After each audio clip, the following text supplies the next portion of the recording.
Yeah. So what? It's your boy, Bits and Bobs. Well, what can we say, guys? I mean, we got knocked out the FA Cup, but we're still in another cup. International break just makes you think how much you miss Man United and how much you dislike Man United. I got an amazing panel, very, very diverse. We touch Canada, and we come all the way back down to Ireland. Listen, stay tuned because tonight it's going to be really, really interesting. What can I say? Not much.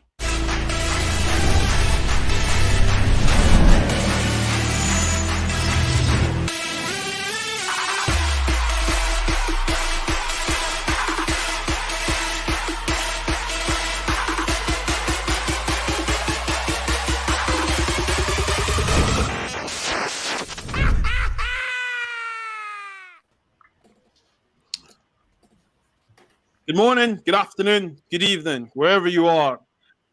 Guys, welcome to That United Show. And I'm joined by a good bunch of people today who are here to have a toast and obviously talk Man United. I am joined by Owen, Cockney Red. Owen, how you doing? You all right? Yeah, not too bad. I mean, it would have been a lot better if I'd have managed to do something against Serbia. But, I mean, I just realised how lucky and spoilt we are as Man United fans. We're there complaining about Harry Maguire, and I'm looking at Darragh O'Shea and Kieran Clark as a centre-back partnership.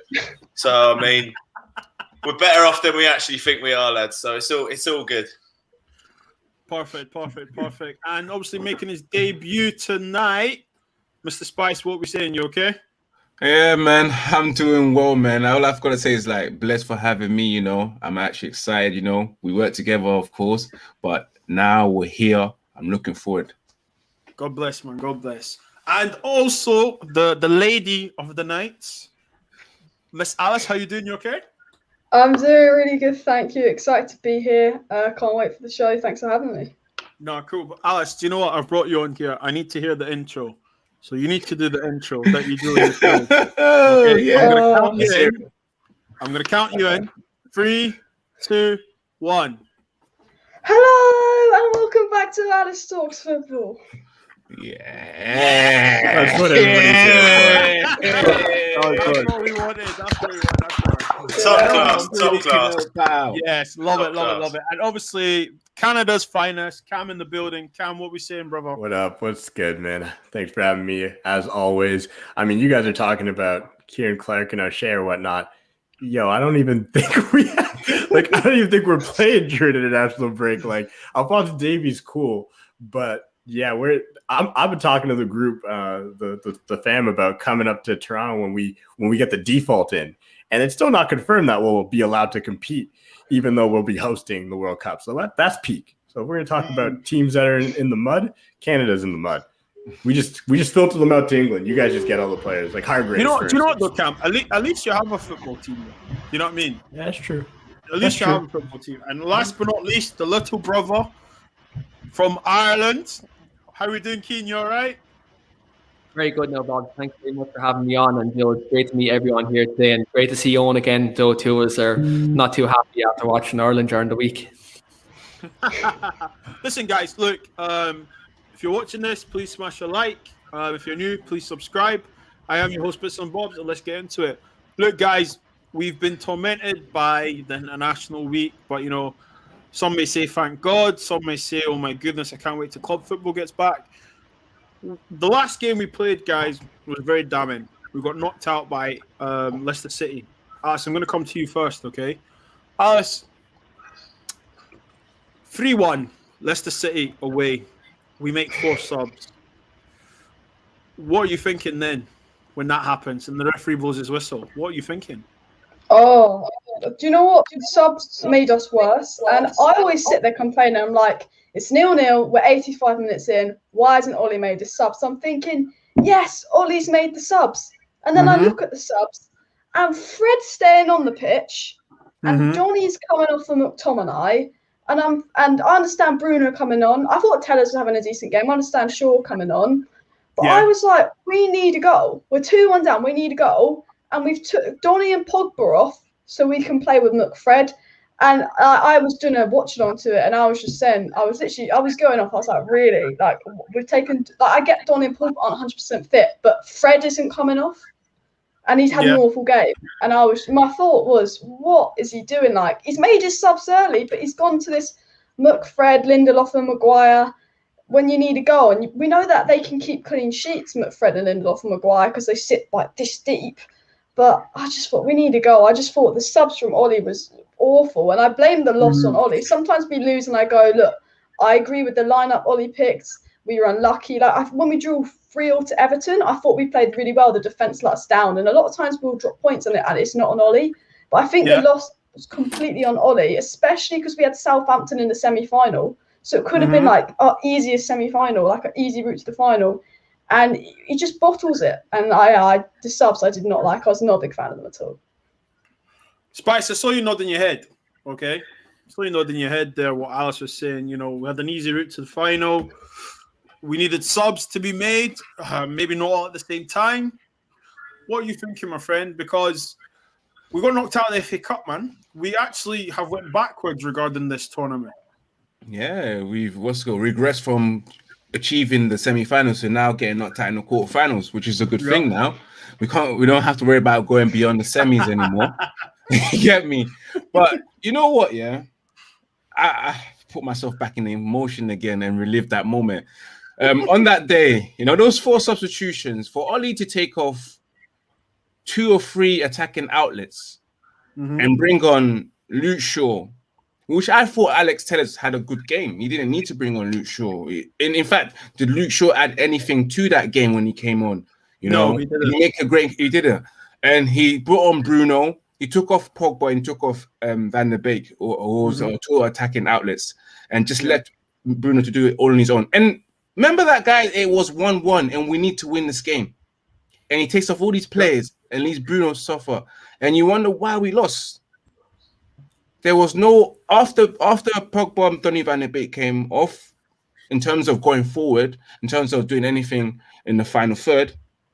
Ollie took that away from us. He really did take that away from him, and that loss goes on to him.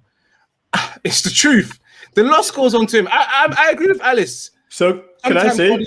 Go on, Cam. I completely agree that Ollie's fault. Like, it was Ollie's fault that we lost the game, but I have a different take. Ollie didn't want to win that game. We talk about Jurgen Klopp and even Pep doesn't really throw any, but we talk about these managers prioritizing competitions, and we praise them when they have to prioritize it. We talk about Leicester not being able to go far. Like the reason Leicester dropped out of Europa is because they couldn't prioritize Europa, so they didn't put out a strong team. When I saw the team sheet, and I know this is a weird take, but when you don't see Scott and Fred start, I think Ollie's not trying to win because that's his midfield that wins most games. And I know it's not a great take, and I know it's not it's something that people want to accept, but I don't think the FA Cup is a priority for us. And I don't think. Wait, Cam, stop there. It should be. What? It should be. But right. Why not? Okay. Let me hear why it should be a priority. But it should be. In terms of a club like Man United, silverware is your bread and butter. We haven't won a trophy now for 3. It's going on 4 years. You've got a huge opportunity, especially. I mean, Alice said it as well. Southampton in a semi-final. We've had this semi-final hoodoo over us.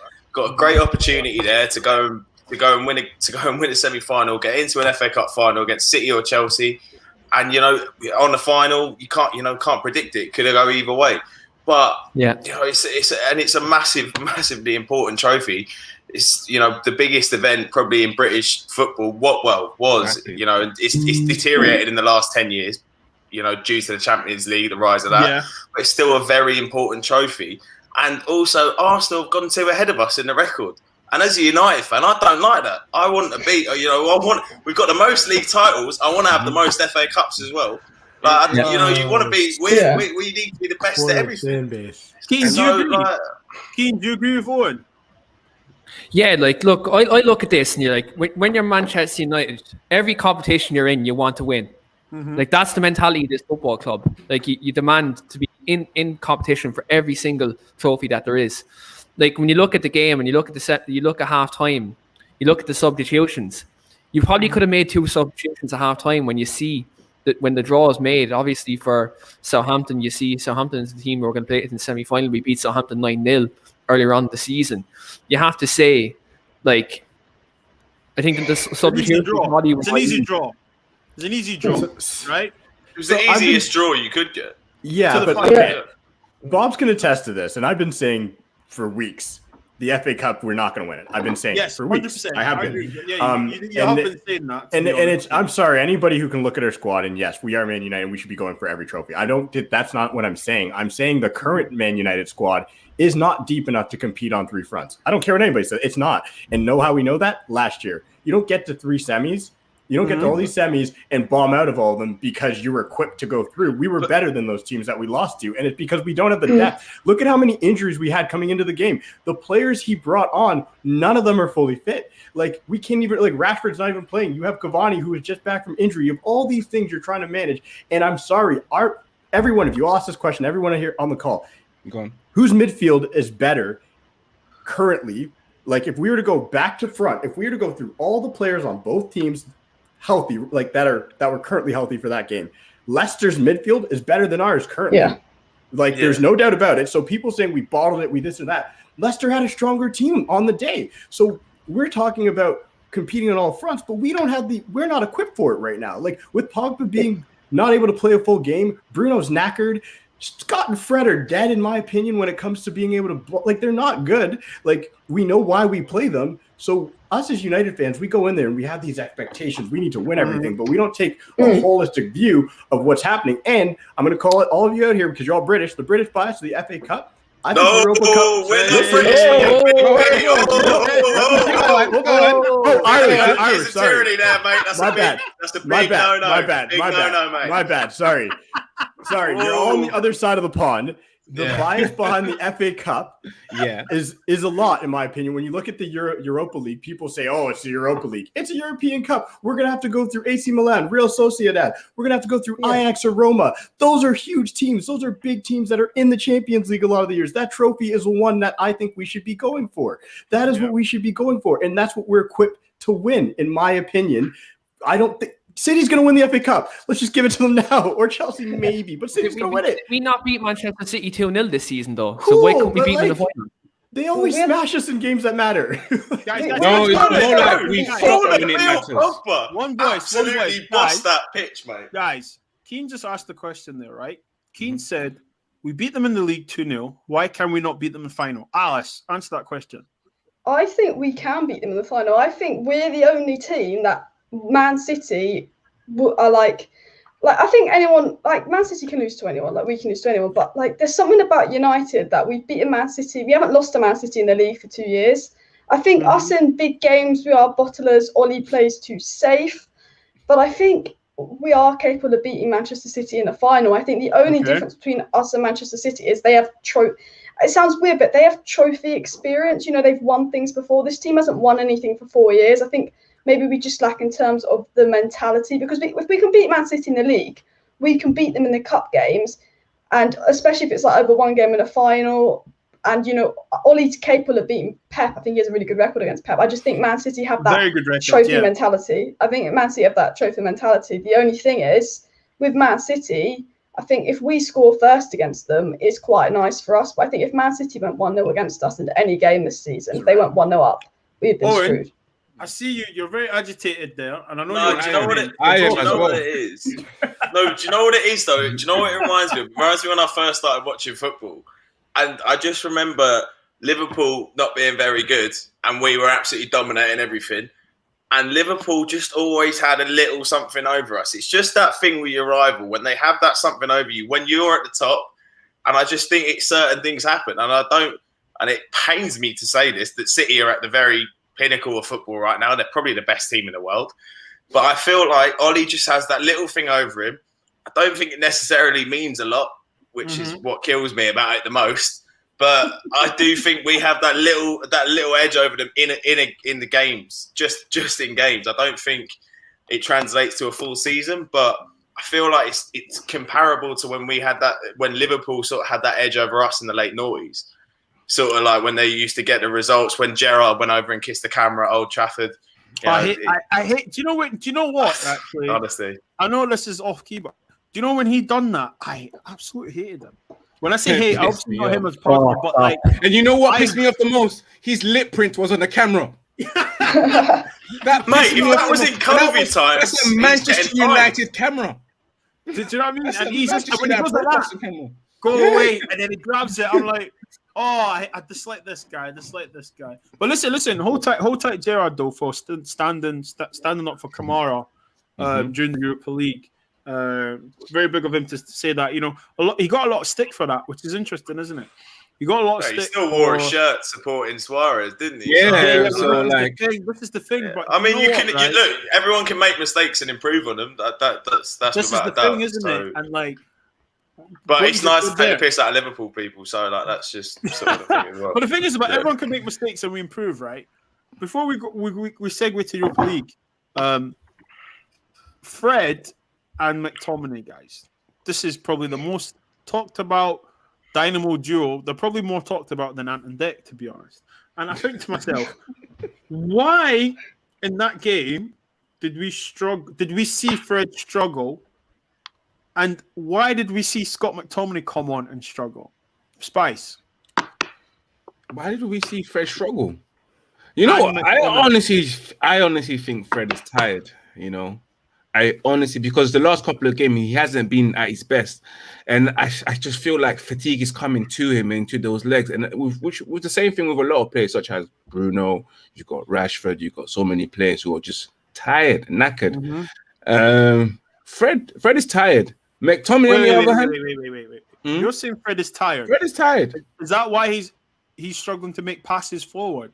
No, that's different. That's different. Because I hear what you're saying about being tired, right? Where I'm getting with this is not to slander any players or slander Ollie. I'm trying to get the gist of why these two players are struggling to perform. And then if you're saying to me they're tired, why does the manager continue to pick them?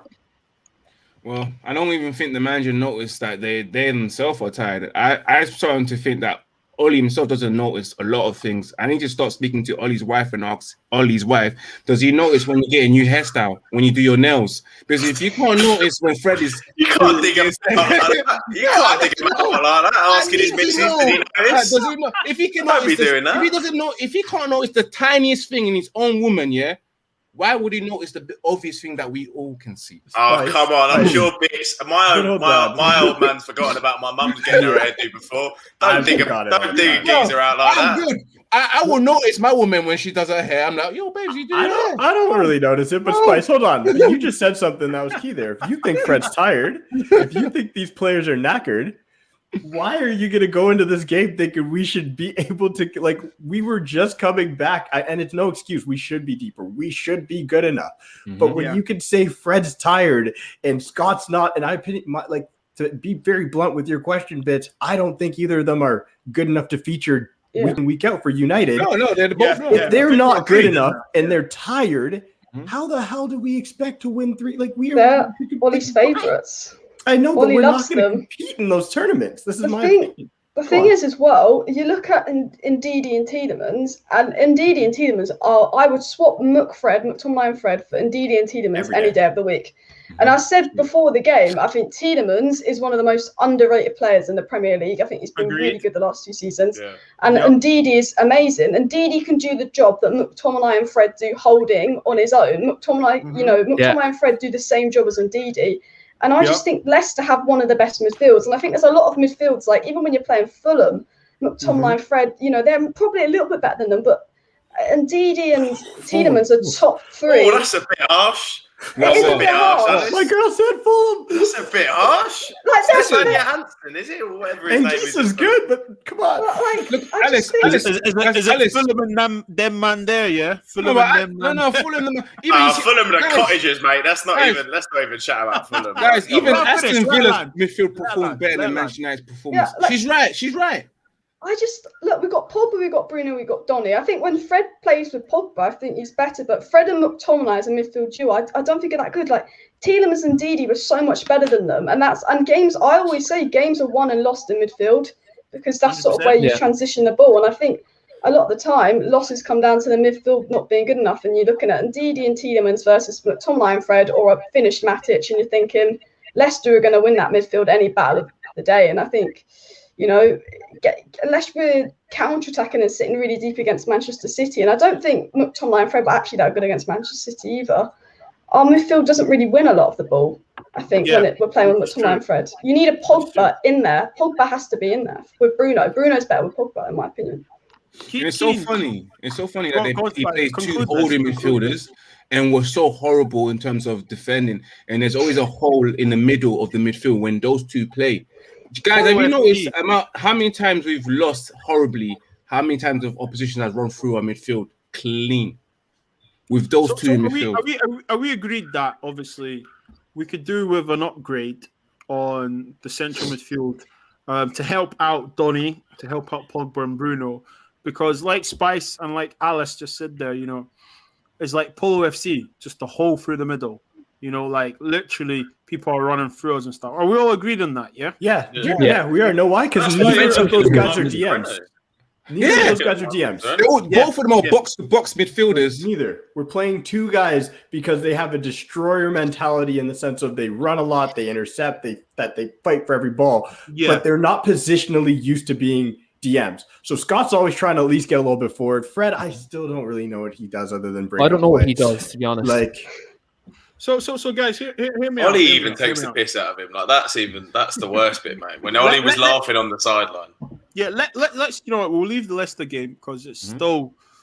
I think I'm just over it right now. Right, Europa League, we got the draw. Granada, you know, we saw the semi-final draw, either Ajax and Roma. Personally, I'm a little bit worried if we get Roma due to their experience that they have. Keane, gonna come to you. When the draw was made, the full draw, not just to see who we got, the semi-final and stuff. Initially, what were you thinking? Did you think good draw, we can get to the final, or were you worried? I think it was a good draw. When you consider the first two games we've got in the knockout stages in Real Sociedad and AC Milan, two teams who were doing fantastically well domestically in their respective leagues, and we got through to both of them. When I see a team like Granada, it's like finally Manchester United get a favourable draw in a cup competition this season. Then when you see the route that we have to the final in terms of if we play Ajax, I think they're naive. I think they'll try press high up the pitch. I think they'll, be open and we can hit them on the counter. And I think it'd be very similar to the Leeds United game. I think we could actually smash them. Roma, I'd be slightly more worried because you look, they have two former Reds in Mkhitaryan and Chris Smalling. They'll have a point to prove. They'll sit back with a low block. And look, traditionally we don't do very well with this current squad against a team that sits with a low block. So for me, I was very happy at the draw. So, in hoping Ajax get through in against Roma, we get Ajax in the semi-final, and then I want to beat Banter FC in the final. I really just want to get Banter FC in that final, smash them up, and shut that fan base up. Guys, Cam, the draw. We've been very fortunate. Okay. Yep. We talk about the sexy football in Ajax, and we talk about the rigid Roma with experience. A few people will probably have Smalling, Mkhitaryan will probably want to do a number on us, which is obvious. Great motivation for them. Let's not obviously count our chickens. You know, Granada, we still need to play those games, right? No, Man United will probably do it the hard way. Cam, what were you thinking? Do you share the same thoughts as Keane? So this is how I look at the Europa League. And I was saying it for weeks. If we lose this competition, then my fangs will come out for Ollie because this is the one you need to win. We are the best team in the competition. I always say people across the pond use bottle, and I don't like the way it's used in the sense of like you can't lose to a good team, and then people say it's bottling. It's like you lose to a good team, you lose to a good team. In sport, people lose. I get it. The competition's different. Every game matters so much more in the Premier League and in the format. It's just maybe because I watch tons of sports, basketball, football, everything. Like not every game matters as much. So when you lose to a good team, you're like, we lost tonight. We'll see them in the playoffs. There's no playoffs, right? So I hate when we say bottling. I will say straight up, if we lose to anybody left in the Europa League, it's a bottle job for me. Like it's a bottle job because we're so much better than the rest of the teams, in my opinion, player for player. The Ajax game, the only way I would be concerned with Ajax is because they're swashbuckling and because they're likely to score first, and we just the way we are when we start slow. Sometimes we've seen it happen where like we allow 2 quick goals, and I think that's when you start messing around. So that's where I'd be worried about Ajax. Roma, you nailed it, Keane. Like that low block, you got Chris Smalling in there, he's a good defender when he's asked to do only that and not touch a ball with his feet. Like in a sense of like doing anything moving forward, passing it, dribbling, anything. I'm a big proponent of we have to win the Europa League. I don't think we're going to lose against anybody. We should kill Granada. Granada should be like Real Sociedad first leg, in my opinion. It should be done after the first leg. Especially if Oli wants that new shiny contract. Go on, Keane. Sorry, what did you say, Keane?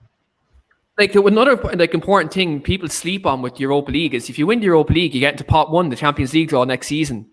Yep. Which is massive for us. We won't get a group of debt like we got this season, you know?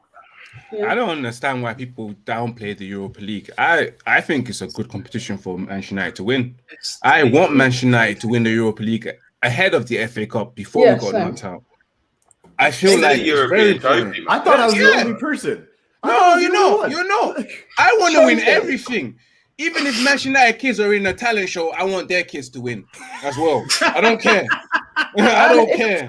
If we win the Europa League, we stop Arsenal's only chance of getting in the Champions League, so it will just make their fans cry as well. So it's not just a trophy, we won't. They'll mess that up themselves. We don't even have to do that. Don't worry. They'll go out to Henry and knock them out. I wouldn't be surprised if they bottled it though. It'd be quite funny. Just losing to Slavia Prague. I won't be surprised if we drew Arsenal in the final and lose to Arsenal. No. Don't say things like that. Don't say things like that. Arteta has it over Oli though. He has a number on us. Yes. Do you know what? I do not welcome that negativity. However, hindsight, Arteta has a number on Oli, guys. The same way we say Oli's got Pep's number. Listen, Arteta is texting Oli saying, "Yo, see you in the final, man. Enjoy that silver medal." The law of averages, though. I always lean on the law of averages. Eventually, Oli is going to beat Arteta, and it's going to be in this tournament. A penalty against Arsenal in the final, and we win the game. There you go. And I'll be honest. Add one more. I don't think Oli and his coaching team would be tactically prepared for this final if we was to get into a final. I have doubts. Like. We don't, when it really matters, when it really, really matters, and what the onus is on us, you've seen us bottle it. So will you then, if we do make it through, like, because I'm coming through. I got receipts first off. So like, there's so many people right now on Twitter, on all formats, just saying basically, why aren't we holding all of the same standards as Jose and LVG? He hasn't won a trophy, this, that. And I'm sitting there being like, is the season over? Like everybody is talking about this game as if this tournament as if we've already lost, and it's like realistically, and nobody's giving credit to who we've had to beat. Like Keane, you're the first person to say like we had to beat Real Sociedad and AC Milan. Like they're going to be well, Real Sociedad won't be in the Champions, but AC Milan will be in the Champions League next year. We're not. Real Sociedad were top of the league when the draw was made. Like when we got the draw for Sociedad, they were top of the league at that time. And we was all worried. Spurs were top of the league at one point as well. This Keane, like, do you know what I mean? Like, people, but they were unbeaten in La Liga early in the season. People shoot their bolt, as I would say, that they just go a bit too quickly, and it's and they're just done for the season. I think that was a sort of as your mate Jason McAteer once famously said, a false position for Real Sociedad. Yeah, he blocked me for that. They'll finish fifth, though. I think they'll finish fifth, and that's still saying something. It's still not a bad team. It's like but it's a team that we should be swiping aside, though. 100%. We did. Yeah, and we did. Yeah, we did. Like, fair enough. But I'm just saying, like, we can't be like bigging it up as a mental win. Like, it was good, but it wasn't. So are we agreed? Are we agreed as a panel, right? Are we agreed as a panel that we've coming out of the FA Cup?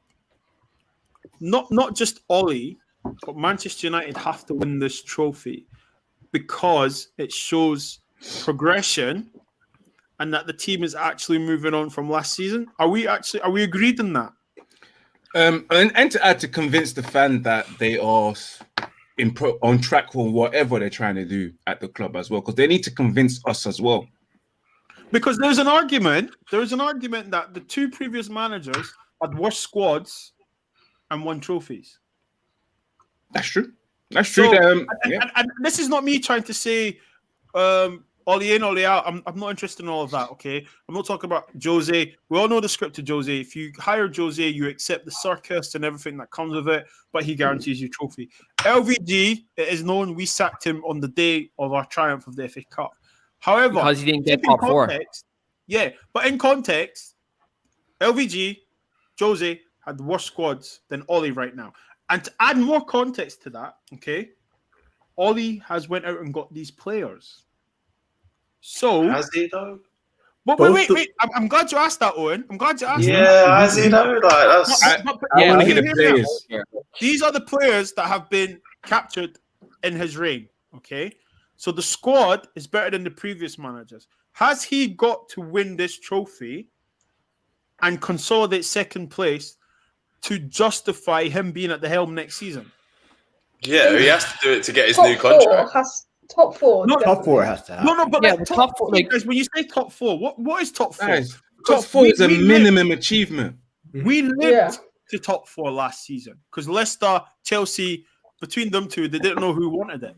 Okay, and let's be honest, we confirmed it on the last day of the season. People seem to forget this, and this is not me being negative. What is, guys? I'm just trying to play devil's advocate here because, like, a progression here is obviously finish second, to consolidate that, and obviously win the Europa League.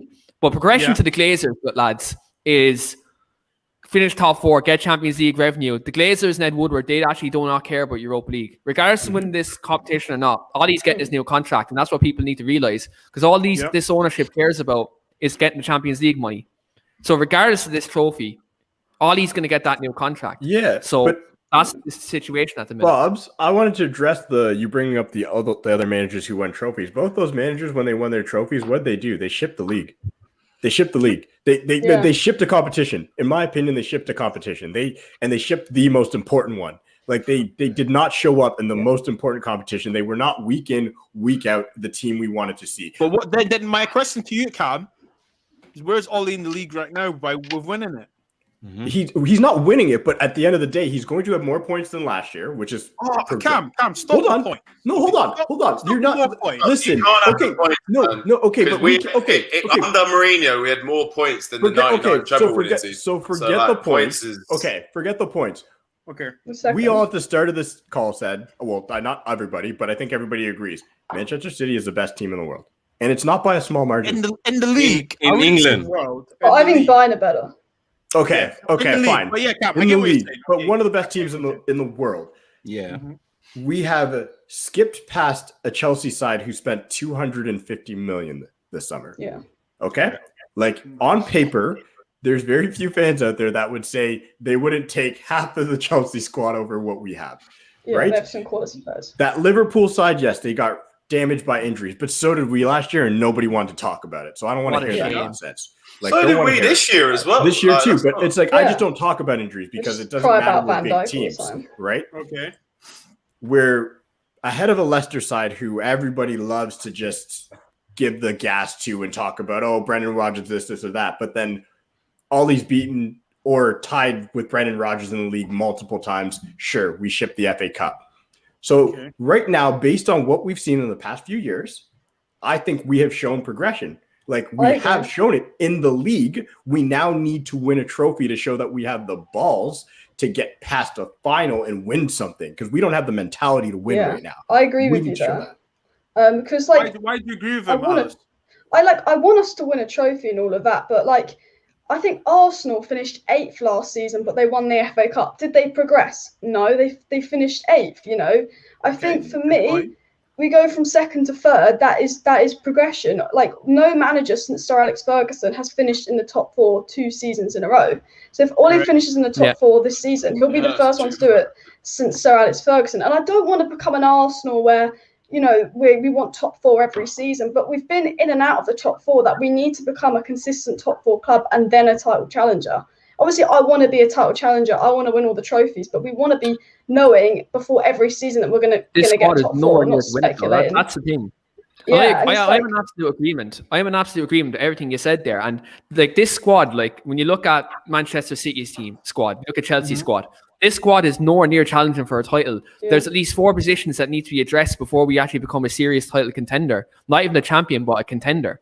Like, I think that's where people are losing perspective. Like, yes, you can get rid of the manager, but there's still multiple areas in this squad that need to be addressed before it's even good enough to even be challenging City, not even on par with them. So, like, I think, yes, the trophy is obviously good for the progression of the team and developing a winning mentality, but like in terms of progression, in terms of being title challengers, guys, we need at least a centre back, a centre defensive midfielder, a right winger, and a striker to be even considered to be in the conversation. It's nice that you guys feel like we've progressed, because at the same time, I don't feel like we've progressed. I don't feel like we've progressed. It's nice. It's nice that you feel like you progressed, because I don't feel like we progressed. Yes, we're doing well in the league in the last 2 seasons. We scraped third. We crawled to get third place. You saw that last game against Leicester. And now people believe we're falsely second. We're in a false position because other teams are not doing well, such as Liverpool. There is progression this season. We're second. But you know what I would like progression in? In the way we play football, because that's the problem. The way we play football is where we need progress in. Good point. You see, again, what I put that down to then again, like, again, I'm in agreement that we need to be playing better football, but again, like, I'll put that down to personnel. Like, we don't have a defensive midfielder to play more expansive football to push Pogba and Bruno further up the pitch. We don't have a striker up front, to link up the play. Like, you look at Tottenham, right? Jose Mourinho doesn't play the most expansive football in the world. What they do have is pattern. Yeah, but what Tottenham do have in that regards, KANE links up the attacks, he drops in, he links up with Son, he links up with Bale. We don't have a number 9 that can do that, to link up with a Pogba or a Bruno in midfield. And we don't have a defensive midfielder who can take the ball from the back four and be trusted with the ball. And we don't have a right winger to give us extra balance, because a lot of our attacks are going down the left-hand side because we don't have an out-and-out right winger to give us that platform. So when you look at that, all he's doing probably with the best of what he has, but his in-game management could be a lot better. I think that's what the fans are frustrated. His in-game management is poor. And you know what we don't have as well to improve our style of play? A good coaching staff. Conclude that again. Sorry, Spice, what did you say? What we also missing is a good coaching staff to help improve that style of play. Okay, guys. We need to bring in new coaching staff in terms of what we have there. In terms of Kieran McKenna, Michael Carrick, like it looked all right at the start. McKenna coming in from the youth team. Carrick coming in obviously is a legend, but you need to have an experienced coach in there. You look at what Fergie had, man, in Carlos Queiroz and Rennie Moonestein. Rennie Moonestein, he is available. Like, I don't see it as the most mental move in the world to go in and get Rennie Moonestein. Maybe he wouldn't do it, but a coach like that, you need to.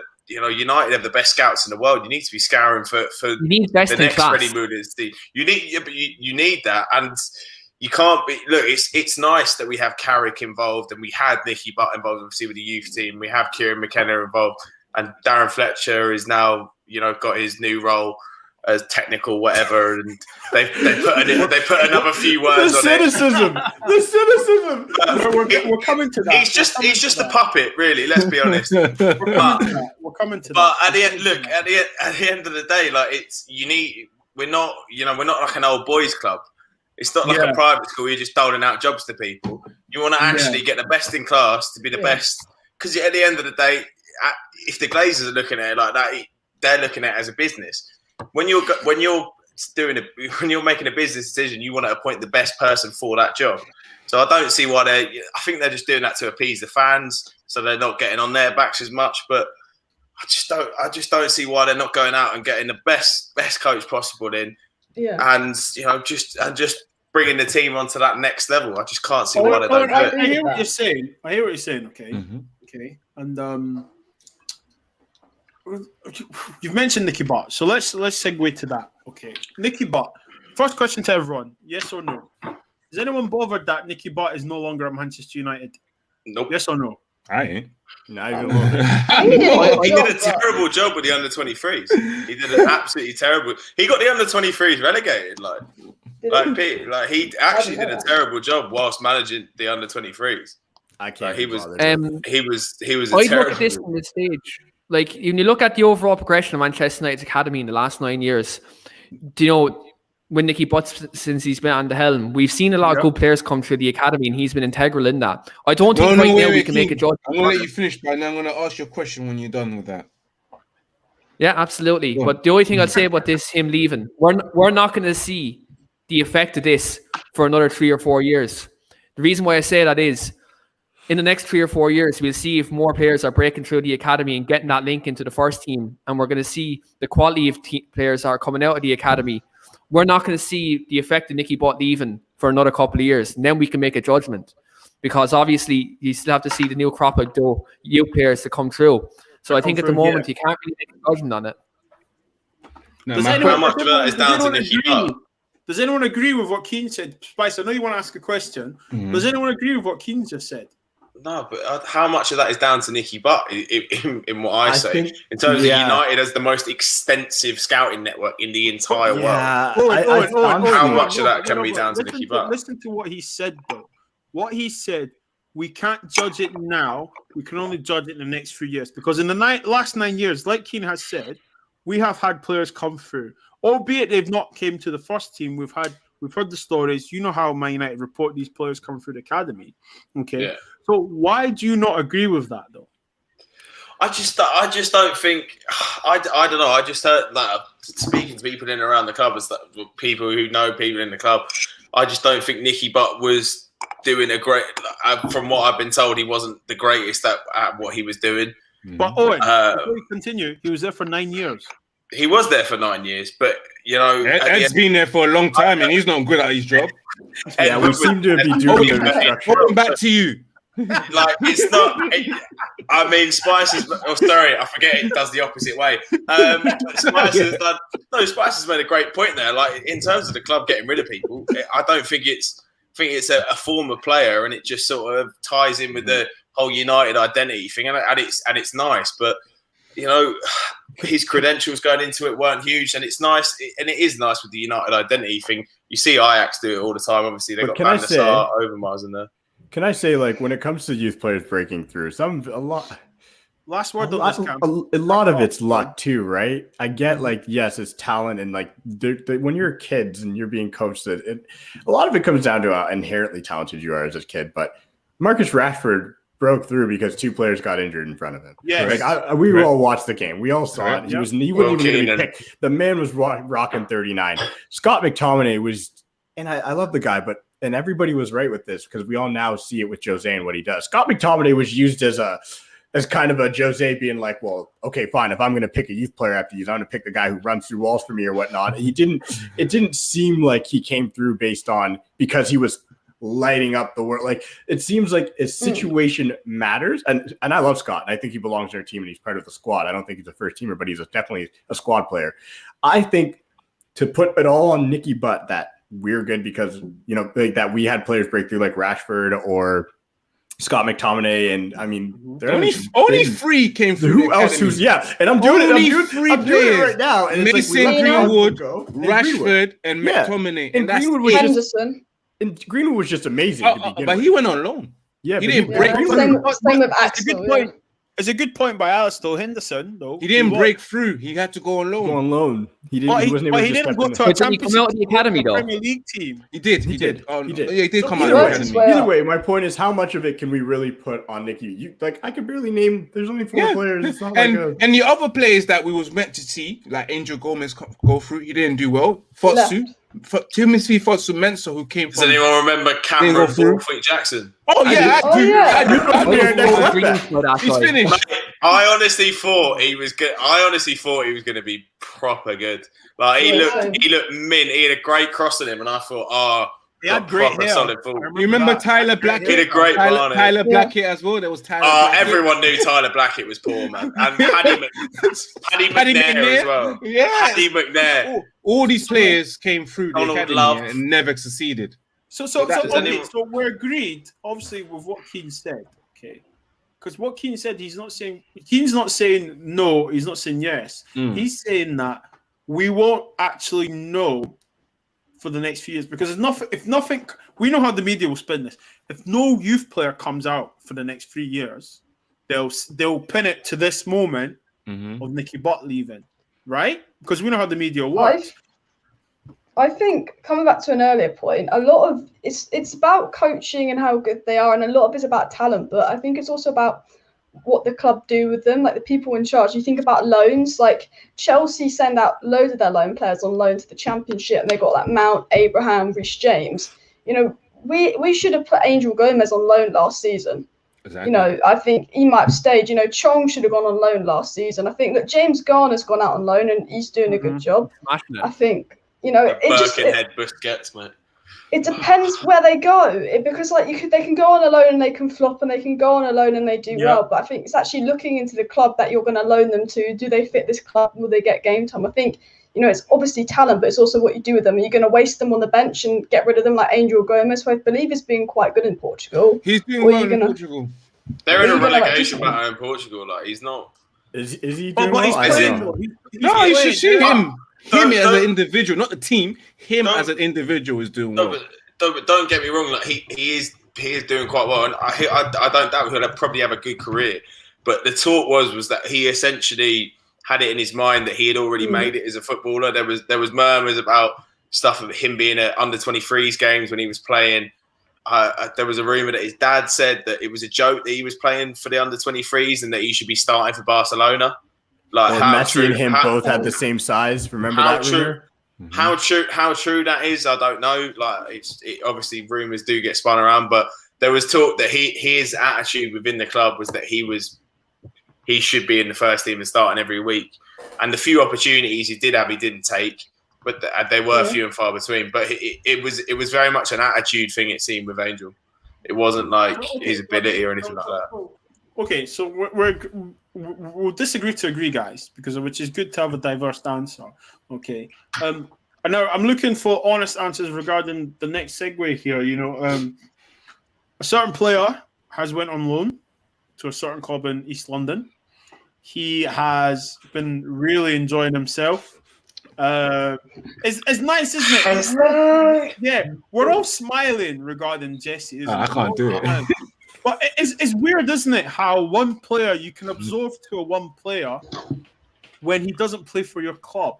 Now, are we generally happy to see Jesse playing and scoring and enjoying himself? Yeah. Yes. Okay, we are, right? Are we worried that he wasn't doing that with ourselves at Man United? I'm not worried. Why not? Please. The reason why I say no here with this, right? The reason I say no, Jesse Lingard under Van Gaal and under Mourinho scored big goals in big games. He was a player that did deliver in games: FA Cup final, EFL Cup final, Community Shield, Chelsea at Old Trafford, Arsenal at the Emirates, Arsenal at Old Trafford. There's many big games Jesse's delivered in. We know the ability is there. Last year he had a lot of issues, obviously outside of football, that didn't help him. Obviously, there's people within his family. There was like COVID issues there as well, and it just tied in with the football. And he had a bad season last year. To see him go to West Ham this year and like flourish and show that he's still a good footballer and go back to England this week. I know it's against San Marino. I know Bob's gave me a slagging on Twitter yesterday, and I was saying I was happy with Jesse's team from England yesterday. But like, when you look at the overall perspective, Lingard has proven that he has ability and he can be an asset. But you can't. I think United looked at this and said you can't have $100,000 a week player on the bench or in the reserves, because Ollie wasn't playing him. Ollie didn't like. Looks like Ollie didn't like him at that time. But I'm really happy for Lingard. I think, like, look, he's shown that he's a good footballer. He's shown obviously that, look, he doesn't have a bad attitude. That, look, he just wanted to get his head down and get some game time. So for me, I think, yes, it's good to see him to be back at it and scoring goals again.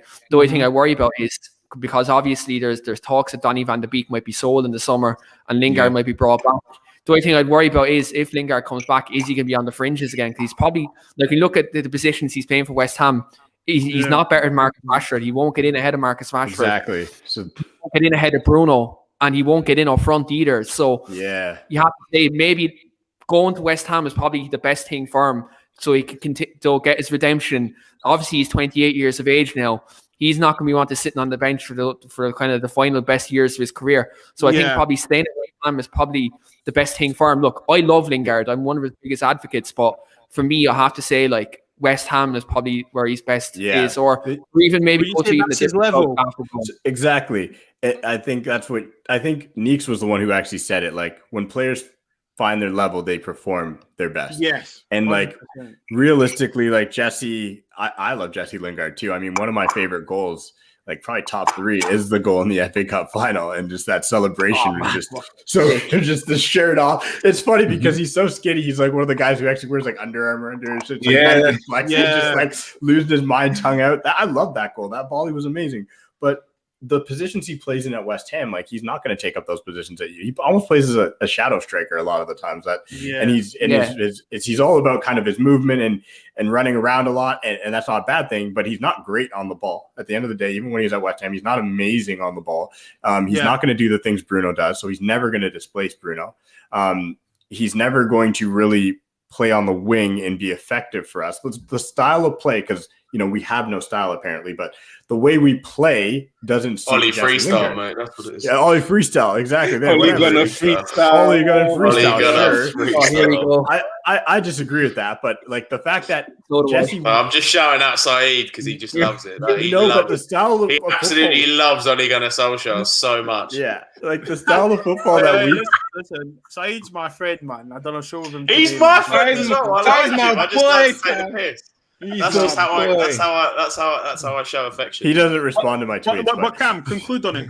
So so the style of how we play and how we approach the game doesn't seem to suit Jesse's game anymore. And he is 28, and we should be looking for this. If we can move him on to a place where he's going to enjoy his football and be happy, clearly he still wants to be here because no man sits and waits for his teammates after his new team just lost. Like he clearly doesn't want to leave, and I get that. Why would you want to? But I think it's happy to see him. I'm happy to see him do well, but it is time to move him on, especially if we can use him as a make weight for a certain Declan Rice. That would be perfect. In my opinion, that would be the best move. But yeah. So move it. You say okay. So Jesse's having a great second. I wouldn't bring him back. To answer, I wouldn't bring him back. I just don't want it to be the whole Jesse coming back is gonna be like a new signing. I don't want to hear that. No. Okay. Yeah. You know that spin's coming though, don't you? Like that spin is coming. And I'd like to think that the powers that be at Man United, guys, looks at Jesse Lingard and thinks, right, he's playing really well for West Ham. He's scoring goals. He's probably going to get them into Europe. Top 6, probably, if he continues this. He's back playing for England. I believe, did he score? I can't remember. I never watched the game. He assists. He assists and he got man of the match, right? So he's back in the England fold. Okay, we know Southgate obviously likes him because he's playing well. So can we push it to say West Ham, who are just as badly run as Man United, there's Lingard. He's valued at 30 million. We will drop 50 million. Give us Declan Rice. Can we do that? Yeah, we should. So. Okay. So I would drop 40. Can we? Yes. Will we? Is the question. No. Why not, mate? Owen, why not? Why not? No. Ed, honestly, mate, they don't have. Honestly, they're about as organised as me on a night out. They don't know what's going on next week. It's just they just don't know, but they can't. They can't broker a deal. I mean, you've seen how long it took to get Bruno. You've seen how long it takes to get players over. You even seen it with Aaron Wan-Bissaka from Crystal Palace. United of old get that deal done, in less than a week. A right back from Palace. Think about it like that. David Gill and Alex Ferguson. That's not even. That's done.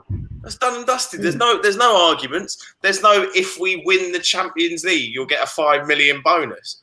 I mean, Palace must have just been laughing at Ed Woodward on the phone there when he said that. Then we weren't even in the Champions League at the time.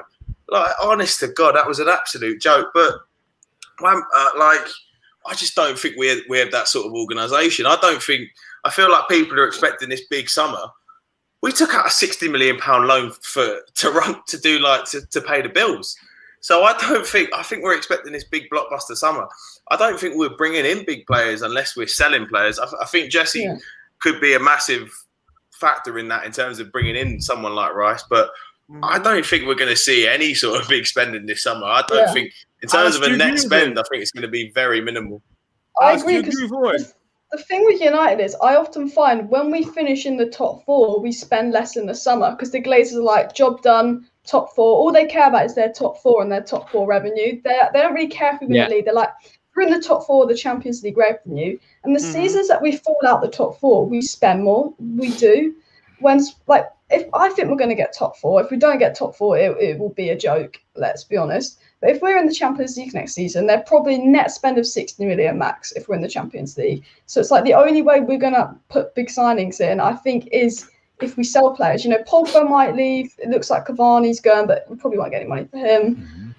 I mean, Lingard, you got Pogba, Lingard, maybe Delo, but I don't think we're going to have a big summer. We're linked can't to leave.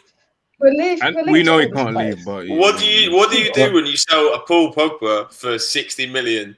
keep it in the bank. What do you bring in for that? Exactly. You don't sell Keep it in the bank. You don't sell. You don't sell Let Paul him walk Pogba. for If free. Paul Let him Pogba- walk for free. But like, I think he'll leave, you're though. gonna have to bring in 2 players to replace it. That's a simple fact there. Which You're is gonna why have to you let bring him in walk people. for free. But what I want to say to add to what Alice said and Owen said regarding, you just have to look at last season's transfer deadline day. That whole 3 months of being able to sign players, and we end up signing players on the last day. The whole Cavani situation, where he had the whole 6 months to sign Cavani. Oh, we was looking at him. No, we was actually looking at him. Why did you sign him on the last day? We needed right winger. Manchester United gave us 2 right wingers. Yeah, you know what they were? 2 youngsters who were not ready for the first team. One that was coming in January, and then one that was never starting for the first team when we needed it. You just have to look at that. Now, sure. Look at that. Just look at last season, and then from now on, I will never ever believe Manchester United when they say they're gonna back Ole in the transfer window, because Ed said it last season at the end when we finished 3rd. Said we're gonna back him. Didn't back him. I no longer believe anything. Like, Sancho agreed to join. We had Sancho in our pocket. Sancho wanted to join. He was like, I've agreed personal terms. Like, tier 1 general Fabrizio Romano goes, it's probably going to happen. United were like, nah, we don't want to spend, what was it, 100 million? Were they like, no. 120, to be honest. Ed thought he can leave it to the last day and try and give someone a cheeky 80 million, and they'll say, yeah, like, we know we was really just bluffing. We didn't really want this 100 million. We just wanted 8 million. But they were serious about it. They were always serious about it. They told him, listen, it's 107 million or shut up and go away. Just don't talk to me. Don't call me. That being said, he was trying to negotiate like it was Wembley Market, mate. Like, it's not, you're not like, what are you doing, man? Like, if you're serious about a deal, just go in and go for it. Like any German club, you look at Mönchengladbach, you look at Leipzig, you look at Dortmund, Bayern Munich. None of these clubs sell their best players for cheap. It's a premium. If you want to go in and get their best players, look at Kai Havertz, for example. 90 million, Chelsea went in. There you go, bang. Timo Werner, what was it, 50, 60 million? There you go, bang. Like, that's efficiency. Them clubs asked them transfer fees, didn't move. Though Chelsea were competent, they went in and got them players. Now, look, the thing about it is, though, with the Jadon Sancho thing, obviously reports have come out recently that Dortmund are going to lower their asking price and it's going to be 90 million this summer. If that's the case, maybe this is the one thing, though. This is the one thing. If that does come to pass, United paying 90 million, it'll be the only time Ed Woodward's actually played a blinder on a transfer, because we have to get them for 30 million less. But in saying that, we should have went out. But if you spend an extra 30 million, you win the league this year. That's what I'm saying. As I was just ending my point there. As I was just saying, if he got him, he would have paid him. It would have been better for us this season. Yeah, 100%. I hear what you're saying, guys. I hear what you're saying. Okay, right. That's fine on that part. But like, to wrap up this year, we're going to talk about transfers. Okay, and FFP have basically been scrapped, which, in my opinion, tells me that's a fraud. To be honest, all of them, they're all frauds, and they just do what they want. Realistically, I know we've talked about targets and stuff, and about finances and so on. Realistically, did any of you get excited when they said FFP scrapped? No, because we don't spend above odds anyway. I think Manchester United was more upset to hear that, because they have no excuse now. Yeah. So okay. So right. Let's say right. FFP no more for this summer transfer window, right? If we're serious about winning the league, because I know there's the OLEOUT on social media will say he's in transition, he's trying to build a team. Next year we go again. It's all about progress. Now FFP have came out and said we're scrapping it this summer. So shouldn't we as a club go all out? When I say go all out, I'm talking either Haaland or Kane. Get Declan Rice. Just pay whatever for Jadon Sancho. Should we not just go gung-ho in the transfer market? Alice, I'm going to come to you first on this. I mean, I'd love us to. We haven't done that for a while. A long time. Ever, like, do you see what Paul Chelsea Pogba did? summer. Corona market, but you see Chelsea going all out last summer. I think, look, I want Pogba to stay. He's probably going to leave as well. You've got to think that we can probably get like 80, 90 million in outs if we, but obviously, Ed Woodward's so inefficient that, he has to be one out, one in every 6 weeks because he can't do more than. But I think we should go all out. I think we need a centre-back, a CDM and a right wing. And look, we're second. We're second. If we get 3 key signings, I think we can actually push City. I'd love us to get Sancho or like an Ndidi and a Rice and then a centre-back. Alaba could be free. Varane could be cheap, but they probably won't go. I think Alaba's going to Real Madrid, isn't he? Yeah, I believe he is, but it's not. Is it actually confirmed? Because did they not do like I don't feel like it's confirmed. It's not did he not do confirmed like yet, a press conference or something? It's not fully confirmed. It's not No, confirmed. he hasn't done that. But it's like where there's Arsenal's farms all that cracker agreed to, aren't they? Unless it's really. United, when there's this much smoke, it's probably going to get done. Yeah. And that's why the Varane and the Ramos rumors are so heavy, because they're like, well, we don't really need both of you if we bring in Alaba, because Alaba can play center back. And he's not going there to play left back because they're going left to back. play centre back. Yeah, He's going to play center back. I think, Alice, do you think you nailed it with what we need? I'm not in the camp of we absolutely need a center back. I believe we need a CDM more. I think if you put a CDM in front of our center backs right now, as they're not the best fit, and I'm not. Everybody, when I say this, think, "Oh, you love Lindelof, Maguire." No, I don't. I think Maguire's good, and I think he's a Premier League center back for sure. I don't think him and Lindelof work as a pair. Cool. Yeah, Can you replace them? Sure, but if you were to tell me, Cam, pick between getting Sancho, a CDM, and potentially a striker, and that means we ship the center back, cool. Ship the center back, because at the end of the day, we score goals. No problem. We're able to, our defensive record is good enough that if we scored more goals, especially this year, like last year, our defensive record was great, but we couldn't score. This year, we're scoring goals. We can't defend. So if you were to bring in, for me, it's Sancho or bust, by the way. If anybody doesn't know how I feel, it's Sancho is the player that I think we need over anybody else. If you watch any stream, I want Sancho. We need to not have a right winger for 10 years or whatever it's been now is criminal. It's absolutely criminal. I believe I never had a beard 10 years ago, Yo, straight up. Like, I don't think my hair would have grown this long. Like, I'm going to be, it's like, no, but I'm going to be completely honest. If we think about Greenwood and his progression, if you were to put a Sancho on the right, you have Rashford on the left, you bring in, I'm seeing we're going to bid on Llorente, which I'll believe it when I see it. But you bring in a Llorente, if you bring in a CDM like Rice, you keep Pogba, because I'll say this again. I hear you all this on like, go get 80, 90 million. No amount of money we get for Pogba will be worth how much damage it'll be if he walks out next year. No amount. As well.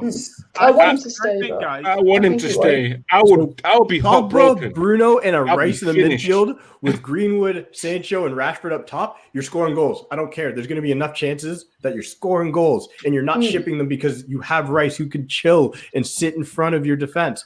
That's what we need, in my opinion. Is Rice this good, though? Like, everyone talks about Rice like he's Sergio Busquets, mate. I don't think he's that good. But think what is, I'd take Ndidi over him. Obviously, we Right, take okay, it. wait. Guys. This is a good debate here, right? Oh, yeah. Declan Rice, is he all that from Owen? Alice says he would take Ndidi. Right, hear me out, yeah? In my opinion, I want to know if you agree with me or not. Declan Rice is better technically than Ndidi. Okay? Yeah. Yes. Declan Rice adds more to the position. When I say that, I mean he can dribble with the ball. Okay? He can go forward. He can pass to break the lines. He passes to, the passes he makes can break the lines. He can switch the ball. Okay? And also, compared to Ndidi's more not idle or stationary, but Ndidi won't go forward, won't drive. He's more of a hatchet man. Yeah. And listen, I think that's a disservice to him, because he's probably the best player in his position in the league for the last few years, right? Kante. Yeah, well, Kante's dropped off, man. He's still. Kante's dropped off. Cool, but he's still. If we're in the past few years, Kante was. Come on. Yeah. For 2 years in a row, Kante was the best midfielder in the league, hands down. Okay, 100%. He had a great 2 years. Leicester winning the league, Chelsea winning the league, World Cup. Comes back, he's fell off. Okay, because his club plays a different system. Leicester, indeed, he suits that system. Okay, he really suits that system. He's the only player that plays that position. He knows that when he gets the ball, he gives it to Tielemans or Maddison, Harvey Barnes, whoever. Declan Rice, for me, is like, well, he can tackle, he can get the ball back, but he can actually go forward with the ball. He's a threat in the goal. He can actually score goals. He's actually a threat in the box as well. Yeah. I just think, Leicester he's are a leader. Take us. He's a leader. Again, he's younger. You need that. You need leader, he's a traitor. I knew it. I wasn't gonna say anything. I wasn't gonna say so anything. many things. Like, I know where this is. Traitor, where did this? Traitor is playing 3 senior appearances for Ireland, and then goes like Of course, the Irishman's like, is he? I knew it. Can I just say something here on Declan Rice with regards to this? Yeah, go ahead. I'll put the Ireland thing aside here because look, fair enough, right? He left Ireland to play for England. Look. That I don't care about that anymore. That's done. That's dusted. Real talk though. Declan Rice has been superb for West Ham this season. He's been a leader in midfield. He's, as Bob said, he can break the lines. He can obviously slot in between the 2 centre halves, provide protection. And again, as I said, he's a leader. You see him in that West Ham midfield, and he gets the captain's armband. You don't get that for no reason at that age, especially the manager like David Moyes, who where David Moyes has his flaws. He won't pick a player that isn't experienced, who he doesn't think has the attributes to be a captain. So for me, I look at this and say, look, he may cost 80 million, but you throw Lingard in there, offer 50 million, 40 million, whatever it is, 45 million, and you go out and get him because he suits our system. Like when Ollie first came in 2018-19 season, he played Matic, Herrera, and Pogba in midfield. And Matic was unreal in that number 6 role. Yeah. He can go back to using that system with better players. With Rice, Bruno, and Pogba, it's a no-brainer for me. I know Ndidi's good, and he's a good destroyer midfield, but he's not good in the ball, and that won't suit the way we want to be progressive and go forward. So for me, even though he's a traitor, I'll give that to Owen. He's an absolute traitor. I'd love to have him at Ireland. Can you just for the people that are going to watch this, can you let us know why you think Declan Rice is a traitor? Yeah, I want to know. He played 3 senior appearances. Owen, do you want to go or will I go? Or? I fucking hate him so much, so I'm going to fully go. Sorry for swearing, but it's a very passionate thing here. He made 3 senior appearances for Ireland. He then dropped from the senior squad to the under-21 squad. Badge, kissed the badge, sung the national anthem whilst holding his hand on his heart, and whilst in an interview with Irish press, said it's never been a choice for me. I've always wanted to play for Ireland. I will always play for Ireland. And then the second there was a bit of a sniff from England. The second there was a bit of a sniff from England, after making 3 senior appearances, no less, not playing under 21s, 3 senior appearances. They were all friendlies. That was why he was allowed to change. Exactly. He made 3 senior, which is an absolute bull law. That shouldn't be a rule. Once you make a senior appearance, make a senior appearance. Yeah. The second there was a sniff from England, rejected an Ireland call up, and then the next camp he was called up to the England squad. And it really annoys me, especially as someone who was born in London with Irish parents, consider myself Irish. Mm-hmm. I look at Declan Rice as a player that I can relate to within the squad, and it really pissed me off. You and Roy Keane. On that note, guys, I'm just going to wrap up with a quick question and 60 seconds to all of you. Harry Kane to Man United for 120 million. Yes or no, and why? Alice, 60 seconds, go. I'm going to say no. People might think I'm mad just because I think CDM, right wing, and centre back is needed a lot more, I think. I think Harry Kane is probably the best player in the Premier League on his day, up there with De Bruyne and stuff. But if someone said Harry Kane or Sancho, I'd say Sancho just because I'd rather have a right winger. I think we don't provide Cavani, Martial, Greenwood that much. Like, they don't have chances on the plate. I mean, even to Tottenham, to be fair. I think he'd improve us massively, but I'd rather improve in other positions first. So I'd probably say no. No. Spice, 60 seconds. Oh, hell nah. Simple as. Do you know the reason why? Because 120 million for one player when we have problems elsewhere. Another reason, he gets injured too many times. And the final thing I have to say, he has lisp, and I don't like players who has a lisp. Simple as. With Spice comments, he's the only person that shares that. I'm joking. I'm joking. Owen. I mean, I have no problem with his list, but he's a world-class footballer. He'd be a great addition to the sides. I'd love to have him, but I just never in a million years see it happening. 120 million, never going to be spent by the Glazers. So I'd like to see it happen, but no chance. Cam? Bobs, is there a time frame on this? 60 seconds, mate. No, I mean like when we get Kane. Next year? No, I'm just saying in the summer. If it's this summer, then no. If it's next summer, yes. 100%. I've already said it a million times in my opinion. Like not like this summer coming up, no. If it's the year after, then yes, because I don't believe we're getting Haaland. I think he's going to City. If we get him, cool. Then that's all he did it. But we're not going to get Haaland. We're probably going to get a Sancho this year. Mm-hmm. If Greenwood still hasn't emerged next year, you spend whatever you have to get Kane and you win the league there. You build around whatever you've done this year. That's what you do. But this year, no, because you should be spending 120 mil on Haaland or Sancho, and that's it.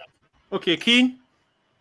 I'm going to say yes, and the reason why I'm just going to counteract this is Dortmund are looking for 180 million this summer for Haaland. I know he has the release clause next year, so United definitely won't go in for Haaland this summer. For me, 120 million on the best striker in the league at the moment is a steal. With the amount of goals he scores for Spurs, it's a steal. Last year, they were demanding 200. They're looking for 80 less. So in that regard, yes. Now, obviously, do United spend that? No. But if I had the money and I had the choice, and I know United were going to make a couple of signings after that, you go out and get them. Because United used to always do that and used to buy from their rivals and weaken their rivals and make themselves stronger. Why don't we still act like a big club? So why don't we go out and buy Harry Kane? I love that. Why don't we act like a big club and why don't we go out and get Harry Kane? Listen, everyone. Got Verminous owners in charge as well.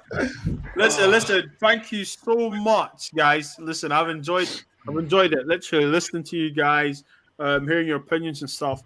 People, when you do watch this back, please drop a like, drop a new subscribe. Thank you to Alice. Thank you to Spice. Thank you to Owen. Thank you to Canada's finest, Cam. And thank you to my little bro, Keen. Guys, thank you so much for coming. I really appreciate it. Everyone, peace and love to you. See you next week.